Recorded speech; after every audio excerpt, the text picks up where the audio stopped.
Kuchanganya vizuri caustic solution yetu, tunachukua sodium silicate ambayo kazi yake hii ni kutengeneza povu katika sabuni yetu hii. Tunachukua mili 400 kama tulivyochukua ya maji.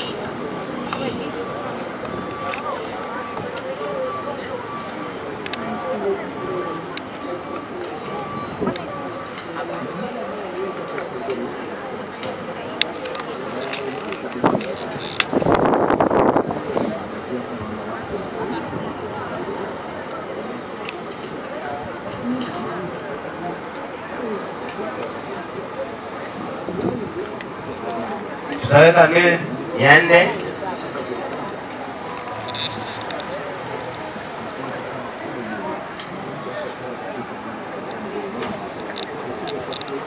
Baada ya hapo tutachukua sodium silicate yetu, tutaweka katika caustic solution na kuikoroga vizuri. Baada ya kuchanganya rangi, tutaweka na perfume yetu, nayo tutaweka vijiko 3 hadi 4.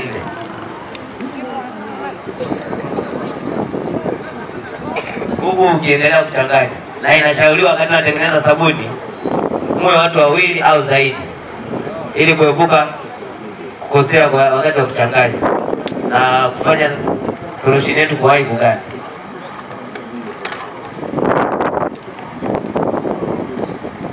Jamani, kama mnavyoona hapa solution inaelekea kuganda.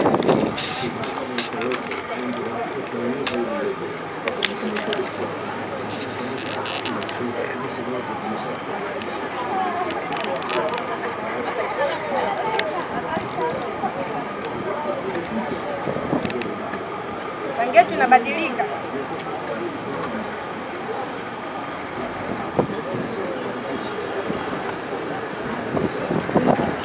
Baada hapo utaendelea kukoroga mpaka ambapo utataka uzito ambao unautaka katika sabuni yako.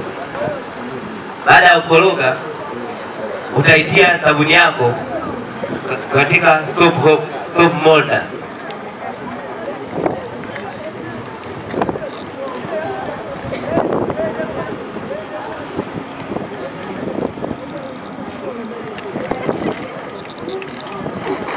Baada ya kutia katika soap molder, ili igande vizuri na iendelee kutumika katika matumizi ya nyumbani, unatakiwa uiache baada ya masaa 24 ili iweze kuganda vizuri. Na hapo baada ya kuganda, unaweza kukata sabuni yako katika shape mbalimbali unazozitaka na ukubwa ambao unautaka. Watoto wameonyesha vitu vingi, ni tofauti na wewe ulivyokuwa unamleta hapa. Ulichokikuta na kifanya ni tofauti. Hapa shuleni wanajifunza hata stadi za maisha. Kwa mfano, wanajifunza hata ujasiriamali pia. Nafikiri mlioona wameonyesha namna ya kutengeneza nini? Sabuni. Kwamba si lazima tutegemee kila kitu kutoka nje. Wanao uwezo wa kutengeneza wenyewe hapa. Kwa hiyo tunategemea twende na sera ya elimu ambayo inataka tuwaandae watoto waweze kujiajiri. Kujiajiri maana yake au na uwezo wa kubuni kitu na kuweza kutengeneza na kikao ni manufaa kwa jamii. Lakini pia wengine wameonyesha hapa kuwa ni madaktari. Wamekuja wamevaa hapa sawa. Tunasema katika level ya kidato cha 4 mtoto hapa ndipo anapoweza kujitambua kwamba yeye ni nani. Yaani hapa tulipo yeye ni nani. Kwa sababu sijamuona mkuu wa chuo hapa cha Ilembula, yupo msaidizi wake. Msaidizi wake huko. cha daktari kupa. Karibu bwana. Unatakiwa uje uambie sifa. Nataka wape sifa za kujiunga na chuo cha udaktari. Ile mbula tu hapa. Yule ni VETA sio? VETA subiri ile mbula. Sherehe oye. Ndugu mgeni rasmi, pamoja na meza kuu, wazazi, itifaki imezingatiwa. Kwanza nawashukuru sana kwa kuweza kushirikiana nasi siku ya leo. Sherehe ni watu ndio sisi. Tunasema siku ya leo ni siku ya kuhitimisha watoto wetu kwa kuwepo hapa shuleni kwa miaka 4. Safari sio ndogo, ni ndefu, lakini bado hawajafika mwisho, hawajafanya mitihani. Wanakwenda kufanya mitihani baada ya wiki 3 zijazo. Jukumu letu sisi sote ni kuwaombea afya njema ya akili na ya kimwili pia, ili waweze kufika siku hiyo salama, waweze kushiriki kufanya mitihani kwa usalama. Lakini mimi napenda wao wenyewe wawaahidi leo wazazi wao. Mimi mwenyewe sijui kwamba division 1 zitakuwa ngapi, 2 zitakuwa ngapi. Watudanganye hapa sisi wote. Sawa? Ambaye alikuwa hasomi atasema yeye mwenyewe. Mnanisikia huko? Tunakwenda kuahidi hapa. La mwisho, hawa watoto mimi nawasihi sana. Mara nyingi sana mnawapeleka kwa bibi. Akina bibi wanawapenda sana watoto. Mnanielewa lakini? Wanaelewa. Akina bibi wanawapenda sana watoto. Wanawapa na vitu vya ziada. Baba, mwanangu, mjukuu wangu, unapoenda shuleni kaulinzi hapa. Rugendero. Mmenielewa? Sasa kale kanafika kule kanamharibu mtoto.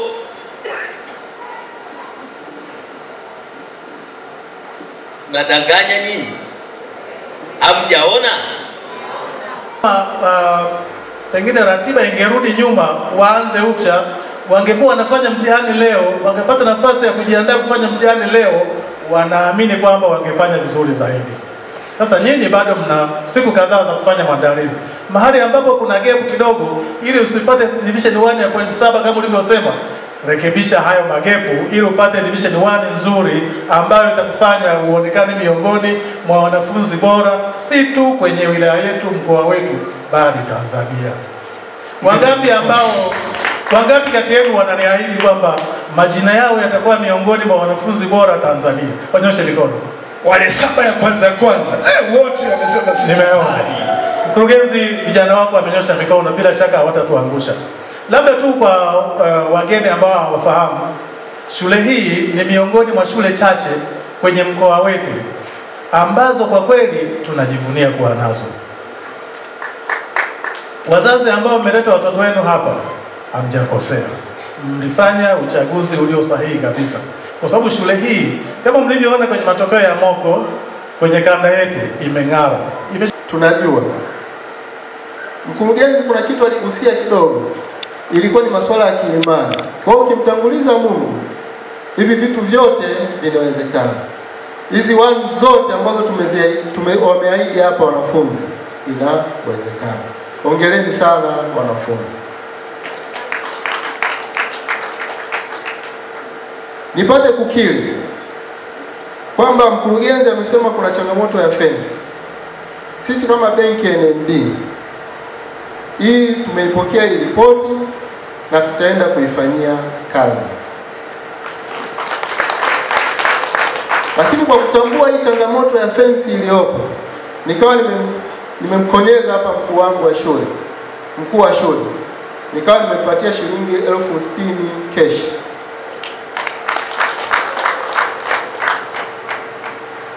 Lakini wanafunzi tunapokuwa tunafanya mitihani, tunajua kwamba tunaenda wapi mitaani. Tafadhali, sasa hivi ni kipindi ambacho tunaenda kwenye uchaguzi. Amani iliyopo tunaomba uendelee kuilinda. Mzazi wako ametumia ada, amekupa maarifa. Sasa ukienda huko mtaani ukaingia kwenye mikumbo ambayo sio, huko kuna elimu tofauti kabisa ambayo inawezekana darasani ikawa ilikupita. Maana kule mtaani kuna A za mtaani, kuna division 1 za mtaani. Matokeo ya moko ya pili, kulikuwa na moko ya kwanza na moko ya pili. Hii moko ya pili walikuwa 59, ambapo daraja la kwanza walikuwa wote 59. Hakukuwa na division 2, hakukuwa na division 3 na wala hakukuwa na division 4. Matokeo ya moko ya kwanza kidato cha 4 ambao tunawaaga leo hawa walikuwa 37, ambapo division 1 daraja la kwanza na maanisha walikuwa 52 au walikuwa 32, na daraja la pili walikuwa 5. Hakukuwa na daraja la 3 wala daraja la 4 na wala daraja la 5. Lakini kulifanyika pia moko ya pili kidato cha 4 ambapo walikuwa 38, ambapo daraja la kwanza walikuwa 38 wote. Hakukuwa na daraja la pili wala daraja la 3 wala daraja la 4 na wala daraja la 5. Ndugu mgeni rasmi, kwa matokeo na maandalizi haya, tuna imani kubwa kuwa wanafunzi wetu watafanya vizuri katika mitihani yao ya kitaifa kwa mwaka 2025. Tunawaomba wazazi na walezi kuunganisha uhusiano wao na walimu pamoja na mkuu wa shule ili watoto hao waweze kufanya vizuri katika hii mitihani ambayo wanajiandaa nayo. Wao wana slogan yao inayosema Form 4 2025. Form 4 2025. Ndugu mgeni rasmi, hiyo ndio slogan yao ya mwaka huu. Kwa maendeleo ya taaluma, ndugu mgeni rasmi, maendeleo haya ni mazuri, ni kutokana tu na mikakati ambayo tumeiweka ili kuweza kufanya vizuri zaidi. Mkakati ambao tumejiwekea wa kwanza ni kufundisha kwa bidii na kwa kuongeza vipindi vya ziada hadi muda wa usiku ili watoto waweze kuelewa vizuri. Lakini mkakati wa pili ni kufanya mitihani ya ndani kila baada ya wiki moja na kufanya masahihisho kwa kina. Waingereza wanasema intensive revision. Mkakati wa tatu ni kufanya tathmini kwa kila mtihani unaofanyika kwa kidato cha pili na kidato cha 4. Na mkakati wa 4 ni kuwatambua wanafunzi wenye uelewa wa chini na kuweza kukaa nao, kuwaelewesha taratibu ili waweze kufanya vizuri zaidi.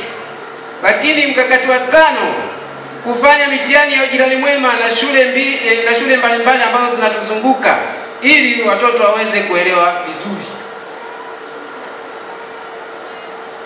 Ndugu mgeni rasmi, kwa kupitia hii mikakati hii ambayo tumeiweka, tutakuwa na ufaulu mzuri kwa madarasa yote ya mitihani mwaka huu. Shukrani. Ndugu mgeni rasmi, mafanikio ya elimu kwa shule ni mchakato mrefu unaohitaji ushirikiano wa dhati wa wadau wa elimu. Hivyo basi, kwa uchache napenda kutoa shukrani kwa wadau wafuatao. Kwanza ni serikali ya Jamhuri ya Muungano wa Tanzania kwa ushauri wake ambao unaitoa katika shule yetu katika kuhakikisha tunafanya vizuri. Lakini ya pili ni idara ya elimu yote ngazi ya mkoa na wilaya kwa usimamizi wao mzuri wa shule yetu. Kuna somo la ujasiriamali, mnafundishwa kutengeneza sabuni. Hii inaoimarisha kiasi gani mkiwa mitaani mkisubiri kwenda mashuleni? Kama sisi vidato vya 4 ambao tunatarajia kuwa wanajamii, tukishamaliza mitihani yetu ya taifa. Shule imetufundisha vizuri juu ya swala zima la utengenezaji wa sabuni za vipande. Si hivyo tu, hata sabuni zingine ambazo wanaamini kabisa baada ya maisha haya ya shule tukiwa mitaani tutaweza kutengeneza, kuwasaidia wazazi wetu, kuimarisha uchumi wa familia zetu. Tungependa kuwashukuru walimu kwa sababu wamekuwa kipaumbele kwetu, mfano kama hapo kwenye shughuli ya utengenezaji sabuni. Hii pia ni moja ya ujasiriamali, pia itatusaidia katika kupata mahitaji yetu binafsi bila kuwasumbua wazazi katika tukijihusisha katika shughuli za ujasiriamali. Asante.